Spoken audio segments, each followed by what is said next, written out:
On today's financial update, we're going to talk about currencies, and I'm going to add the New Zealand trend into the mix. I'm going to have a Q&A later on with Lynn after she gets off work, so that'll be a different location. She's going to talk about food costs, comparing the two countries, and clothing and that type of thing. And I'm going to give you a quick overview of rents and what to expect in a unit. We will also link our videos of living in Anglaise, so again you get an idea of what we were renting. Oh, and I'm going to touch on what it would cost to build a house.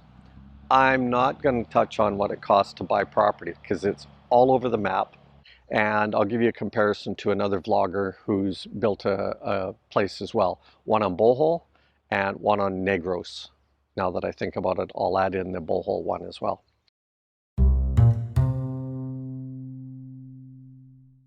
Building a house in the Philippines, that's going to depend on how you want to build it.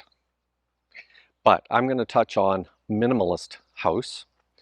Ours will be minimalist with a pretty good sized deck. It'll be about 25% of the covered area will be patio and deck. Two different decks. One will be part of the house and one will be an overhang out the front. But our overall estimated cost right now, and it's bearing out with the building of the garage, so the garage is not included in this costing, guys. We're going to be costing about $35,000 for what we want to put in there. Now, a big caveat, it will be equivalent to a 2-bedroom, though the second bedroom for us is going to be open. You could add a wall later, or a door later, I suppose, but it's going to be a TV room, or so a continuation of the living room kitchen area. But we are also putting in 2 full-size bathrooms, and one of the bathrooms is going to be even larger because we will have the washing machine inside there. So when I say that our house is going to be somewhere around that 50 to 60 square meter mark, that's the indoor living area, and then the outdoor living area amounted to about 25 square meters. So it's a good size area. And when you consider that cold isn't an issue in the Philippines, it's just staying dry, there'll be ample room to go sit out and enjoy the sun if you want to. Lynn and I keep going back and forth on the kitchen because she says, I'm going to cook everything outside, so I don't understand why you want such a big kitchen. So there you go. Anyway, some of that will still happen. It may happen real time. The other vlogger is Sunshine Shoulders. He built a house on a regular sized lot, and he was saying that it cost him about $25,000. 2-bedroom, 1 bath. The other fellow is no longer vlogging. He did a build video of his place over in Bohol, and he's British, and he was citing that his place cost him about $25,000 US. I will give you a quick brush on property. If you're not a local, you cannot buy land there. You have to be a citizen to be able to buy land. So I'm going to touch on it from this standpoint. You can lease land, lease it. Just make sure you got a good contract in place. And the one thing that you need to build into your contract is a set period of time where you can renegotiate the lease amount of money. Now, one of the big caveats here is that don't get carried away on the lease amount, because I've met people that I've talked to them, and they get a little bit carried away on the lease side because they're getting pressured to give more money. But you have to keep reminding the people that they're going to get a free house at the end of all of this. Once you die, then that's going to revert to the landowner, right? So you have to keep impressing upon the people that that's the end game. So you don't want to be overpaying for the land while you're going through your years, right? But you do need a point where, you know, say every 5 years or whatever that you want to negotiate in, where you're going to say, okay, we're going to increase it based on a cost of living index or whatever you want to choose, okay? So do a little research on that, check with a lawyer. There you go.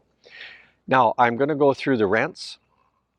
We paid Western price for about a year. The unit was a studio, queen size bed was included, the dishes were included, lots was included in it. It had a balcony and an air conditioner. We still had to pay all the electric costs. But the bizarre thing was there was everything. There was one frying pan, one pot. There wasn't enough really to do proper cooking. The stove failed on us, so we had to move to another unit because they wouldn't fix it. And it was bizarre things like a broom. We said, well, we're renting a fully furnished unit. Where's the broom? Well, go buy your own damn broom. So finally, what we realized was, after looking at the dishes in a number of different units, was that they were hoping that you would just go buy it and then just leave it there. Now, when we left, we packaged all that stuff up and gave it away to some of the street people. Forget that noise, getting $1,000 $1,000 Canadian out of me per month, and then you're going to do that kind of garbage. The rents, in my opinion, and again, this was about 10 years ago, so the rents were pretty hefty, in my opinion, but at that point in my life, that's what I wanted.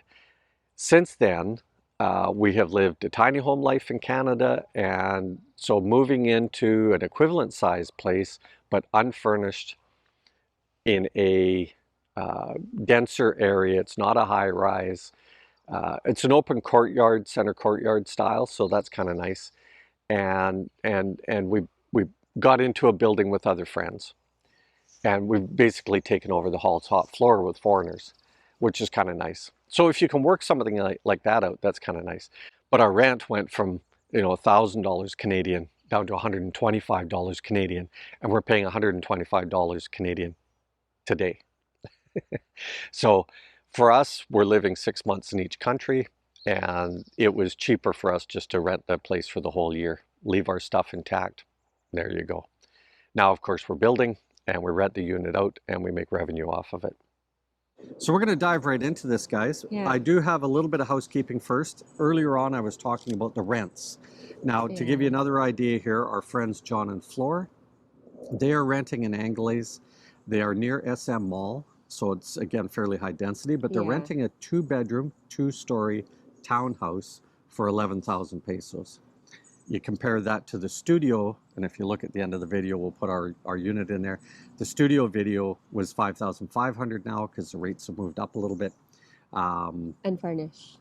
And unfurnished, right, in both those cases. On to food, Lynn. I've touched on the fact that they really have to learn the wet markets.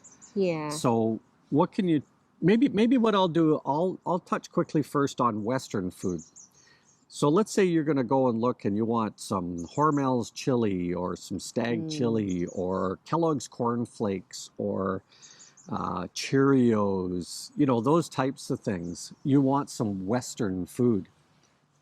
It could be as high as 30 to 40% higher. Yeah, it could be that way because those are all imported products in the Philippines. Like there are malls that has international aisle. So Western, Asian aisle, and European aisle, you could find it there, but expect that it is way more expensive than in your It's host just like country. the cell phones and stuff, guys. If you're looking for brand name stuff, like I have a Realme, Lynn's got an Oppo. Those phones are about $300 Canadian, or sorry, 300 US, 350 Canadian. Right. And dual SIM. My Realme has lasted me 4 years. Right. But if I want to buy another iPhone and I'm there, that's going to cost you. And it's typically, even in Thailand, we found that it was like 10 to 20% more than Western countries. Yeah. On to food, like your fruit and bananas and your veg. Yeah, in the Philippines, it's way cheaper for bananas because we grow it there. Like for vegetable, for example, broccoli, there are only few places in the Philippines that grows it. So if you will go to the supermarket, or you could get a better, you could get broccoli or cauliflower in a better shape. It's also similar. The price is also similar to, Western countries because it's more expensive. Carrots. But if you'll go to wet market, it's way cheaper. But then you have to get up early to go there. Yeah. And And There are stuff. what would Melissa have charged if she said to, if you asked her if she could take me to the market Yeah, and she and will do say the a grow. half day to show me around and give me an idea of the Yeah, prices? just probably $10 would work. Yeah, Yeah, and then yeah. yeah, ten So, dollars will work if you you will know, send that somebody a local a full day's to wage here do. is 400 pesos, and you know, it's 10 Right. bucks for your learning curve. I think it's worth it Yeah. to give them that money, even though you might only be with them for 2, 3 Yeah. hours at best. You might want to buy in the wet market for the freshness of it. Let's say carrots or potatoes. They're cheaper. Yeah. And then like seafood because it's seafood in the wet market are fresh. Yeah, and it's But just safer, I make think. sure that the eyes are still white, not red, because if it is red, it's no good anymore. And then the gills inside is red because Yeah. that means it's fresh. But I'll say this, we got to stay away from any freshwater fish, any Yes. freshwater items. Milk Stay away fish from them. or tilapia, Yeah, don't go for it. they're river penned, and the rivers Right. are massively polluted, and they're also like any other penned fish. They're fed all sorts of stuff. Right. So And then there are lots of tuna, yellowfin, different lots of type of seafood there, fish though.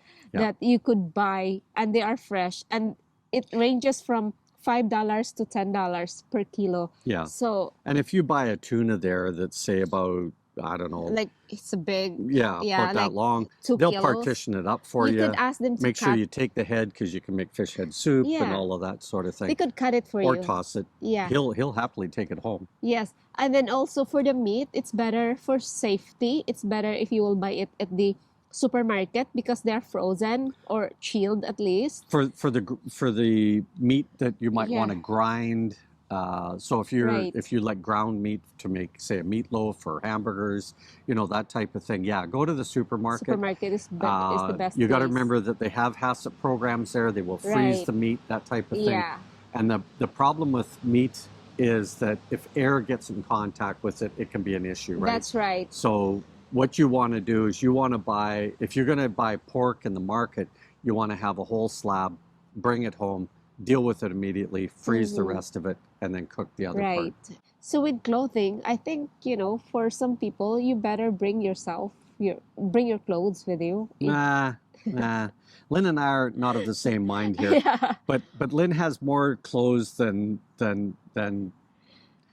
oh God. Because I bring my clothes from the Philippines to here. Like I There's still shop clothes in in the boxes Philippines. and stuff that she hasn't pulled out. That's And I true. say it's time to give it to the charity and stuff, and she won't do it. No, because there's some tags in it. I haven't worn it yet. I haven't wear those clothes yet. So I'll it's get still her there. minimalist yet.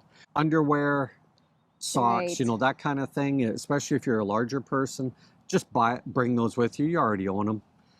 If you're on the XL size, then you might be needing to bring That's your own right. shirts. Yeah. So as an example, I'm 185 pounds. The shirt here is called a large. In the Philippines, that's called an extra large. Yeah, XXL. So if you're already buying XL or XXL shirts, right. you better bring them with you. Yeah. Okay. And there are outlets, Lazada. I'll point that up there. That's right. I'll tag it right there. Lazada and Shopee, that you can order some of this stuff. Right. But honestly, if you're going to bring stuff that costs money and you're, an average sized person, I would bring the pots and pans and stuff first before I would worry about the thing. Yeah. If you're The bringing a non-stick- suitcase and you can get 50 pounds in there, focus on that. Yeah. Okay, you're going to bring some pots, shove your underwear in the pots and bring it with you. But if we were doing it today, brand new, square up, moving there, I'd put a backpack on my back and all my clothes would fit in that backpack and that would go in the overhead bin of the airplane. Right. And that's it. Yeah. Now, if you want to go on, let's say you need some shirts because you're a painter and you're going to get them all mucked up. I mean, a nature painter. Then you could get 3 t-shirts for $10. Okay, well, I think Yeah. that gives you a little bit of a taste from Lynn's perspective. But I Right. would say overall, if we were talking about food and you were doing mostly wet market and you weren't trying to seek out a huge amount of Western, sort of put that aside, Yeah. your day-to-day vegetables and fruit, because I find I eat more fruit, Right. that you're talking about a 40% less budget or 60% off Right. compared to here. Yeah. But then if they wanted also to eat their regular food from their country, like if they like the, let's say pickles, the Right. supermarket has, European or what we call international aisle. So Yeah. you could get your, what do you call this one? The oats, your, Right. The rolled oats and stuff like that. dill pickles, Yeah. sauerkraut, everything is there, like But from if you think you're chocolates going to to, get cold cuts in the Philippines, they don't do cold cuts there. no. And if you think you're going to get high quality sausage, they don't do sausage Yeah, there. but there are also, She likes tender international deli. juicy. John's I liking love tender tender juicy hot juicy. dog. It's really sweet. I hate it. It's delicious. It's delicious. Now, I'm going to give you a little site that you need to go to, numbeo.com. Yeah, right. Numbeo.com. And you can pull up a country. You tell them what country you're from, and you tell them which country you want to go to, and it will give you examples. Yeah. So to give you an example, if you go to a McDonald's for a coffee, say with your buddies every day, and you want a sausage McMuffin with a coffee for breakfast, it's going to cost you about $2.70 Canadian. So please do the translation. But in Canada, that costs us about $6 here, okay? Yeah. And then a coffee alone in Canada is about $2, but what's it cost for a coffee, a basic coffee? It's just $1, but it's really, a small cup, but That's about the same small cup as here, yeah. because there is no small, medium, large there. Marlboro cigarettes, 140 pesos or $3.30 Canadian, but $12 in Canada. Right. So again, quite a bit cheaper. Okay, guys, we're going to wrap it up. Stay tuned. I'm going to do the currencies right now, and then we'll wrap this thing up. Yeah, see you later. Bye-bye. Let's get into the New Zealand dollar. Pretty straightforward, New Zealand. Pretty straightforward. I've given you 3 circles there where it keeps testing that 34 mark. And where the arrows are, you can see when the currencies were to the upside, it came down and tried to test that 34 and it didn't like it. Then when it finally did break down, you can see on the bottom side, it came up and tried to test the 34 to see if it wanted to break to the top side. And you're lucky in your currency. There's not really too many periods in 10 years where it was below 34, but the gaps are big. And so you need to be able to ride through those periods. Very important in my opinion. Now, whether you would pick a rate higher than 34, I'd be tempted. I might, want to, if I'm banking ahead, if I'm banking 1 to 2 years ahead of money, then I'm seriously looking at maybe making this about 36. Now, I've had a number of questions. Why was the Philippine peso so strong during the COVID period? I think the answer is pretty straightforward. Many of these OFWs, or overseas foreign workers, stayed in the countries that they were in.